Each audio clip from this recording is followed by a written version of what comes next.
Hello everyone, आप सभी का हमारे चैनल आयुर्पदगामिनी बाय जीसीएम में हार्दिक स्वागत है। आज के इस वीडियो में हम कुछ टर्मिनोलॉजीज के बारे में पढ़ेंगे, जैसे कि हेतु, साध्य, व्याप्ति, पक्ष, सपक्ष, विपक्ष, परामर्श, अनुमिति, दृष्टांत। तो ये सब जो टर्म्स हैं, इन सभी के बारे में जानना अनुमान प्रमाण को जानने के लिए अत्यंत आवश्यक है। यानी कि इन सभी टर्म्स के बारे में जब हम जान लेंगे तभी हम अनुमान प्रमाण को अच्छे से समझ पाएंगे। तो चलिए देखते हैं कि एक एक करके कि ये सब क्या क्या होते हैं। तो सबसे पहले हम देखेंगे हेतु। यस्य ज्ञानेन पक्षे साध्यस्य सिद्धि भवति स हेतु। यस्य ज्ञानेन यानी कि जिसके ज्ञान से पक्षे साध्यस्य सिद्धि भवति, पक्ष पर साध्य की सिद्धि जिससे होती है उसे हेतु कहते हैं।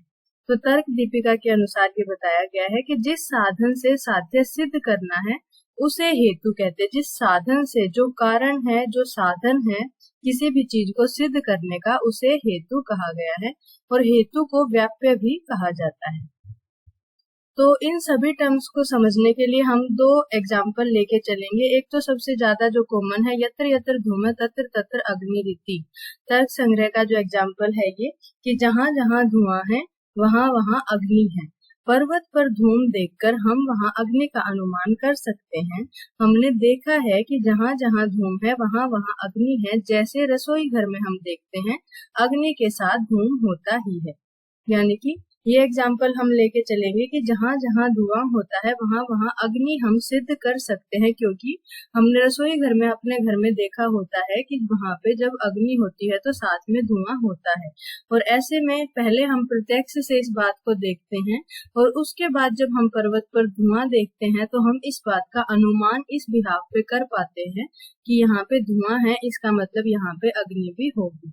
तो इन दोनों एग्जाम्पल को माइंड में लेके हम चलेंगे। दूसरा एग्जाम्पल क्या है, जिस जिस संधि शूल में स्नेहन से अनुपक्षय होता है। तो अनुपक्षय क्या है? उपक्षय का अर्थ होता है कि किसी भी चिकित्सा के द्वारा जो किसी भी व्याधि की जब चिकित्सा की जाए तो उससे लक्षणों में शांति होना। और अनुपक्षय का मतलब क्या है कि उस व्याधि के लक्षणों में शांति होने के बजाय उन लक्षणों का और बढ़ जाना, यानी कि लक्षणों की शांति में लाभ ना होना। तो जिस जिस संधि शूल में स्नेहन से अनुपक्षय होता है वहां वहां हम आमवाद का अनुमान कर सकते हैं। यानी कि जब किसी व्याधि में संधि शूल में स्नेहन करने से यदि लक्षणों की वृद्धि हो रही है तो हम वहां पर अंदाजा लगा सकते हैं कि यह आमवात व्याधि है। किसी रोगी के संधि शूल में यदि स्नेहन से अनुपक्षय होता देखते हैं तो हम वहां आमवात का अनुमान कर सकते हैं। जैसे हमने अन्य आमवात के रोगियों में देखा है कि उनमें भी स्नेहन से अनुपक्षय होता है। तो आमवात में स्नेहन क्या है? कॉन्ट्राइंडिकेटेड होता है। तो जिस प्रकार से हमने अन्य रोगियों में देखा होता है कि अगर आमवात के रोगियों को स्नेहन किया जाता है तो उन्हें अनुपक्षय होता है, तो संधि शूल के हमारे पास कोई रोगी आया और उसको हमने स्नेहन जब उस क्रिया की तो उससे अनुपक्षय हुआ, तो हम ये अंदाजा अनुमान लगा सकते हैं कि वह जो रोगी है वह आमवात व्याधि का है। तो अब इस पहले एग्जाम्पल में हम देखेंगे कि जो हेतु है वो धूम है। हम अग्नि को सिद्ध करना चाह रहे हैं और किस कारण के तहत सिद्ध करना चाह रहे हैं? धूम के तहत। क्योंकि रसोई घर में जैसे धुआं जहां होता है वहां अग्नि होती है, तो धुआं जो है वो कारण है और जो सिद्ध किसको करना है? अग्नि को। उसी तरह से पर्वत पर जब हमें हेतु यानी कि धूम दिखाई देता है तो हम ये बता सकते हैं कि वहां पर अग्नि है। और दूसरे एग्जाम्पल में हम देखें तो हेतु किसको कहेंगे? स्नेहन से अनुपक्षय। तो स्नेहन से अनुपक्षय जो हो रहा है वो हेतु बनता है कि हम उसको सिद्ध कर पाते हैं कि वो आमवात का रोगी है। उसके बाद हम देखेंगे साध्य। तो साध्य किसे कहते हैं? हेतु की सहायता से जिसे सिद्ध किया जाता है उसे साध्य कहते हैं। साध्य को व्यापक भी कहते हैं। हेतु को क्या कह रहे थे? व्यापक कह रहे थे। और साध्य को व्यापक कहते हैं जिसकी हेतु की सहायता से जिसको सिद्ध किया जाता है। यानी कि जैसे हमने देखा था हेतु धूम की सहायता से हम अग्नि की सिद्धि कर रहे थे, तो जिसे सिद्ध किया जाता है यानी कि अग्नि को सिद्ध जिसमें किया जा रहा है तो वहां पे अग्नि साध्य है। और स्नेहन से अनुपक्षय होने पर हम ये सिद्ध अनुमान लगा रहे थे कि यह रोगी आमवात का है, तो उस एग्जाम्पल में आमवात जो है वो साध्य है। उसके बाद है व्याप्ति। हेतु साध्यो अविनाभाव संबंध व्याप्ति। तो तर्क संग्रह के अनुसार हेतु और साध्य का अविनाभाव जो संबंध है उसे व्याप्ति कहते हैं। अविनाभाव संबंध क्या है कि जो हमेशा बना रहने वाला जो संबंध है उसे अविनाभाव संबंध कहते हैं। तो हेतु और साध्य के साहचर्य नियम यानी कि हमेशा साथ रहना की को व्याप्ति कहते हैं। व्याप्ति को अविनाभाव संबंध भी कहते हैं। अविनाभाव संबंध का अर्थ है जो वस्तु जिसके बिना न रह सके, उन दोनों के संबंध को अविनाभाव यानी कि हमेशा वो दोनों इकट्ठे पाए जाते हैं, तो उस संबंध को अविनाभाव संबंध कहते हैं। तो प्रथम एग्जाम्पल में अगर हम देखें कि जहाँ धुआं है वहाँ अग्नि है। हेतु क्या है? धुआं। साध्य क्या है? अग्नि। तो हेतु और साध्य का जो साहचर्य है उसको कहेंगे व्याप्ति। धुआं और अग्नि के साहचर्य को व्याप्ति कहेंगे। दूसरे एग्जाम्पल में अगर हम देखें जिस जिस संधिशूल में स्नेहन से अनुपक्षय हमारा हेतु था, उस संधिशूल के रोगी को आमवात होता है। आमवात हमारा साध्य था, तो स्नेहन से अनुपक्षय और आमवात ये दोनों साथ में पाए जाएंगे, तो इस साहचर्य को व्याप्ति कहते हैं। व्याप्ति के अगर भेदों की बात करें तो व्याप्ति के दो भेद बताए गए हैं, अन्वय व्याप्ति और व्यतिरेक व्याप्ति। तो अन्वय व्याप्ति क्या है? जो व्याप्ति अन्वय विधि के द्वारा यानी दो वस्तुओं हेतु और साध्य में मेल के आधार पर प्रस्थापित की जाती है। तो दो वस्तुओं के मेल के आधार पर प्रस्थापित जो की जाती है उसे अन्वय व्याप्ति कहते हैं। इसे हम ऐसे देख सकते हैं कि पॉजिटिव एस्पेक्ट में जो बात की जाती है, जैसे कि जहाँ धुआं है वहाँ अग्नि है, यहाँ पर धूम और अग्नि के अव्यभिचरित मेल जो साहचर्य है उसको अन्वय व्याप्ति कहते हैं। उसके आगे जो दूसरा भेद है व्याप्ति का वो है व्यतिरेक व्याप्ति। जो व्याप्ति दो वस्तुओं के अभाव में मेल के आधार पर प्रस्थापित की जाती है, इसे हम नेगेटिव एस्पेक्ट में ले सकते हैं। जैसे कि अग्नि के अभाव में सदैव धूम का भी अभाव देखकर जो व्याप्ति प्रस्थापित की जाती है उसे व्यतिरेक व्याप्ति कहते हैं। पहले वाले एग्जाम्पल में हमने देखा कि जहाँ धुआं है वहाँ अग्नि है, और दूसरे वाले एग्जाम्पल में जहाँ अग्नि नहीं वहाँ धुआं नहीं। तो ये क्या है? नेगेटिव पॉजिटिव एस्पेक्ट से आप इसे अच्छी तरह से समझ सकते हैं। पहले वाले में क्या था? दोनों के मेल के आधार पर, और दूसरे वाले एग्जाम्पल में है अभाव में मेल के आधार पर जो प्रस्थापित की जाती है उसे व्यतिरेक व्याप्ति कहते हैं। उसके बाद है पक्ष। तो तर्क संग्रह के अनुसार बताया गया है संदिग्ध साध्यवान पक्ष। तो साध्यवान यानी कि साध्य से युक्त जो है उसे पक्ष कहेंगे, और साध्य वहां पे क्या है? संदिग्ध है। तो साध्य जहां सिद्ध किया जाता है उस स्थान को पक्ष कहते हैं। तो फर्स्ट एग्जाम्पल में हम देखें कि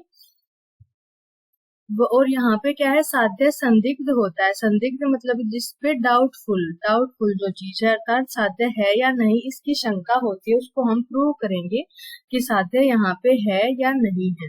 तो जो स्थान होता है उसको पक्ष कहेंगे। तो फर्स्ट एग्जाम्पल में अगर हम देखें कि हमने प्रूव करना है कि जब पर्वत पे धुआं है तो वहां पे अग्नि होगी, तो जो पर्वत है वो क्या है? स्थान है। उस स्थान पे हमें प्रूव करना है, और वहां पे हम प्रूव करेंगे, अनुमान लगाएंगे इस बात का कि वहां पर अग्नि है या नहीं है। तो इस बात का संदेह होने के कारण संदिग्ध साध्यवान पक्ष, तो पर्वत को पक्ष फर्स्ट एग्जाम्पल में हम मानेंगे। और दूसरे एग्जाम्पल में स्नेहन से अनुपक्षय होने पर आम बात उस रोगी को है, तो स्थान क्या है? रोगी। तो रोगी क्या हो गया? उसमें पक्ष होता है। उसके बाद है सपक्ष। निश्चित साध्यवान सपक्ष। तो तर्क संग्रह के अनुसार बताया गया है सपक्ष किसे कहते हैं? निश्चित साध्यवान यानी कि निश्चित रूप से साध्य जहां पर पाया जाए उसे सपक्ष कहते हैं। तो निश्चित रूप से हमने पहले देखा था कि हमें पता है किचन में जब धुआं होता है तो अग्नि होती है, उसी आधार पर हम ये अनुमान लगा रहे थे कि पर्वत पर धुआं है तो वहां पर अग्नि पाई जाएगी। तो निश्चित रूप से रसोई घर में धूम है तो वहां अग्नि पाई जाती है निश्चित रूप से। तो रसोई घर को हम यहाँ पर सपक्ष कहेंगे कि साध्य जो है निश्चित तौर पर जिस स्थान पर पाया जाए। द्वितीय एग्जाम्पल में आमवात के रोगी, तो रोगी क्या है, वो जब तक हमें नहीं पता कि इसको आमवात है या नहीं है, रोगी को हम पक्ष कहेंगे जहाँ पर संदिग्ध साध्य है जिसे हमें सिद्ध करना है। और जब निश्चित ही आमवात के रोगी में स्नेहन से अनुक्षय पाया जाता है, और जो हमने पूर्व में देखे थे आमवात के रोगी जिनके आधार पर हम ये कह पाए कि स्नेहन से अनुक्षय अगर इस रोगी में हो रहा है तो यह आमवात का रोगी है। तो पूर्व में देखे हुए आमवात के जो रोगी हैं वो क्या है, सपक्ष हैं, क्योंकि निश्चित रूप से ही उनमें साध्य यानी कि स्नेहन से जो अनुक्षय था, जो उससे आमवात व्याधि थी, वो पाई जाती है। उसके बाद है विपक्ष, निश्चित साध्य अभाववान विपक्ष। तो विपक्ष क्या है, जहाँ पर साध्य का निश्चित रूप से अभाव पाया जाए, निश्चित रूप से जहाँ पर कोई संदेह नहीं है कि यहाँ पर साध्य मिलेगा या नहीं, बल्कि निश्चित है कि यहाँ पर साध्य नहीं मिलेगा। जिस पक्ष पर साध्य का निश्चित अभाव होता है उसे विपक्ष कहते हैं। जैसे कि हम कहें कि जलाशय में अग्नि का पाया जाना, तो जलाशय में अग्नि का निश्चित रूप से अभाव मिलेगा, इसीलिए जलाशय फर्स्ट एग्जाम्पल के केस में विपक्ष है। सेकंड एग्जाम्पल में स्वस्थ व्यक्ति में स्नेहन से अनुक्षय नहीं मिलेगा, तो स्वस्थ व्यक्ति जो है विपक्ष है, क्योंकि उसमें निश्चित रूप से साध्य का अभाव पाया जाता है। उसके बाद है परामर्श, व्याप्ति विशिष्ट पक्ष धर्मता ज्ञानम परामर्श। तो व्याप्ति विशिष्ट पक्ष धर्मता ज्ञानम, तो व्याप्ति का जिसमें और पक्ष के साथ, व्याप्ति क्या पढ़ा था हमने, हेतु और साध्य का साहचर्य, अविनाभाव जो संबंध था। तो व्याप्ति सहित पक्ष धर्मता के ज्ञान को परामर्श कहते हैं। व्याप्ति युक्त हेतु साध्य पक्ष पर है, तो इन सब को जानना क्या है, परामर्श है। और परामर्श ही अनुमिति का कारण है। अनुमिति के बारे में हम आगे पढ़ेंगे। उदाहरण क्या है, प्रथम उदाहरण में पर्वत अग्नि व्याप्य धूम से युक्त है। तो पर्वत क्या है, पक्ष, अग्नि साध्य और धूम क्या है, हेतु। तो इन तीनों का जो ज्ञान है वो परामर्श है। द्वितीय उदाहरण में रोगी आमवात व्याप्य स्नेह जन्य अनुक्षय से युक्त है। तो रोगी पक्ष था, आमवात साध्य और स्नेहन जन्य अनुक्षय जो था वो हेतु था। तो इन तीनों जो व्याप्ति भी और पक्ष, इन व्याप्ति के साथ पक्ष का जो ज्ञान है उसे परामर्श कहते हैं। और परामर्श जन्य ज्ञानम अनुमिति, और परामर्श के कारण जो ज्ञान उत्पन्न होता है उसको अनुमिति कहते हैं। उसके बाद दृष्टांत, तो दृष्टांतो नाम यत्र मूर्ख विदुषाम बुद्धि साम्य, यानी कि जहाँ पर मूर्ख और विद्वान लोगों की बुद्धि साम्य, बुद्धि समान रूप से जिस चीज के लिए कार्य करती है, जिस चीज को मूर्ख और विद्वान दोनों की बुद्धि समान रूप से समझती है, उसे क्या कहते हैं, दृष्टांत कहते हैं। उदाहरण क्या है, रसोई घर हेतु आदि सभी शब्दों को समझने के लिए हम एक अन्य उदाहरण देखते हैं। एक अन्य उदाहरण हम देखेंगे इन सभी हेतु आदि शब्दों को समझने के लिए। तो अम्ल पित्त के रोगी में द्रव युक्त पित्त के बढ़े हुए लक्षणों को देखकर यह अनुमान लगाना कि इस रोगी को द्रव पित्त शमनार्थ मृतिका रूपी गैरिक की आवश्यकता है। तो ये समझाना कि अम्ल पित्त में जब द्रव पित्त बढ़ा हुआ है तो उसके शमन के लिए हमें गैरिक क्यों देना पड़ेगा। जब इसको समझाना हो तो उसके लिए एग्जाम्पल हम देंगे, जैसे गड्ढे में भरे हुए द्रव को कम करने के लिए मिट्टी की आवश्यकता होती है।